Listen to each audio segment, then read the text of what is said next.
Today, we're taking a deep dive into a coin that's been a part of American life for over half a century, the 1964 USA 5-center coin, also known as the Jefferson nickel. Whether you're a numismatist or simply curious about American coins, this video will explore the design, history, and value of the 1964 Jefferson nickel. Today, we'll be exploring the 1964 Jefferson nickel.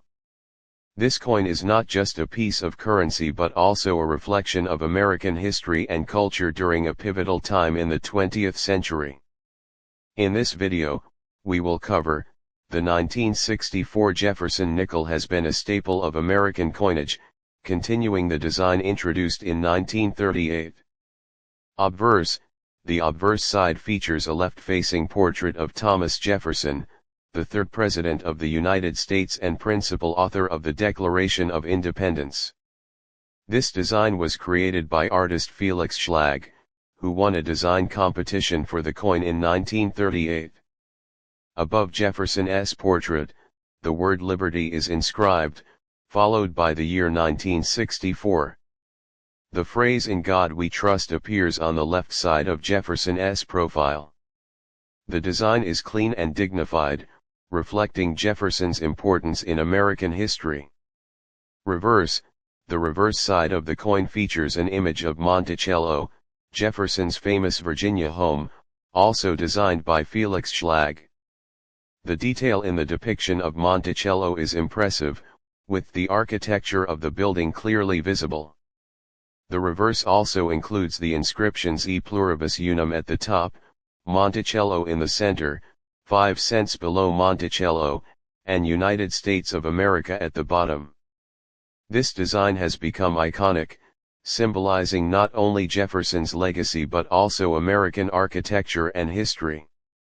The 1964 nickel design was the last year in which the coin featured the original Monticello design before a redesign occurred in 2006 to commemorate the Lewis and Clark expedition. The 1964 Jefferson nickel was minted during a time of significant change and progress in the United States. Economic environment.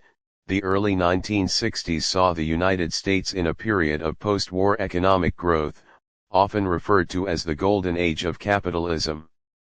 However, by 1964, the country was also experiencing the early effects of inflation, which would later lead to the removal of silver from U.S. dimes and quarters starting in 1965. The nickel, however, retained its composition of 75% copper and 25% nickel, a combination that had been in use since 1946. Political landscape. 1964 was a year marked by significant events, including the signing of the Civil Rights Act by President Lyndon B. Johnson, which aimed to end segregation and protect voting rights for all Americans. This period also saw the escalation of the Vietnam War, which would dominate American politics and culture throughout the decade. Minting details. The 1964 Jefferson nickel was produced in vast quantities at both the Philadelphia and Denver mints, with no mint mark for Philadelphia coins and a D for Denver coins. The 1964 nickel is notable for being the last year before the mint transitioned to smaller mint marks, which would appear on the obverse side of the coin starting in 1968.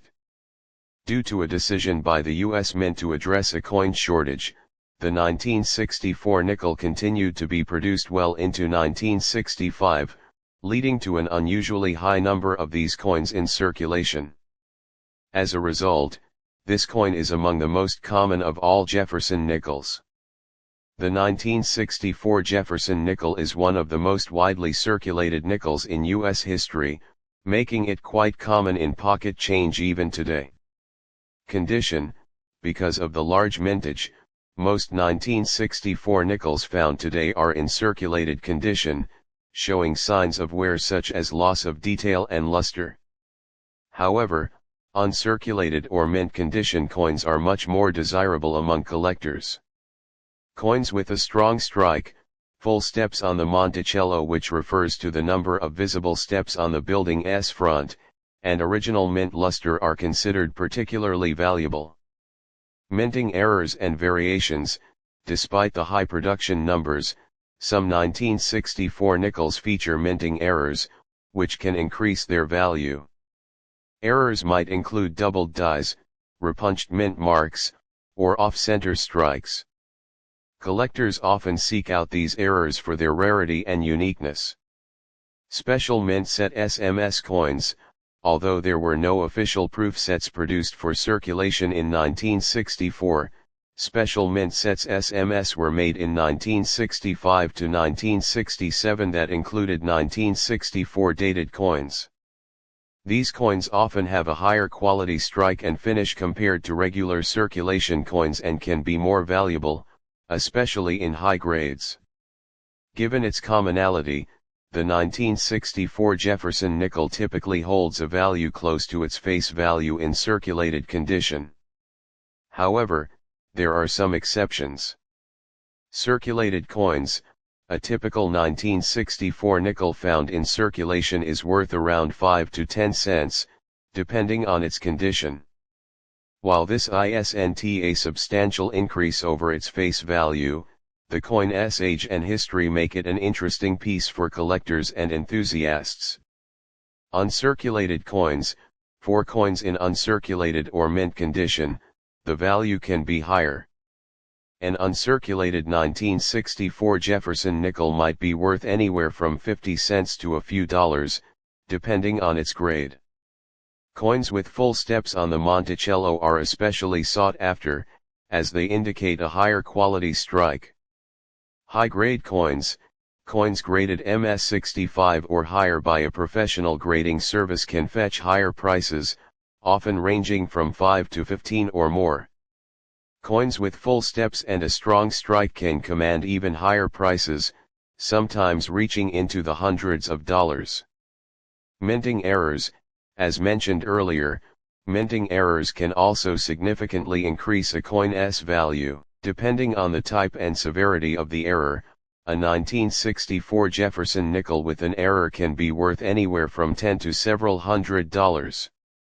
If you're interested in adding a 1964 Jefferson nickel to your collection, here are some tips to consider.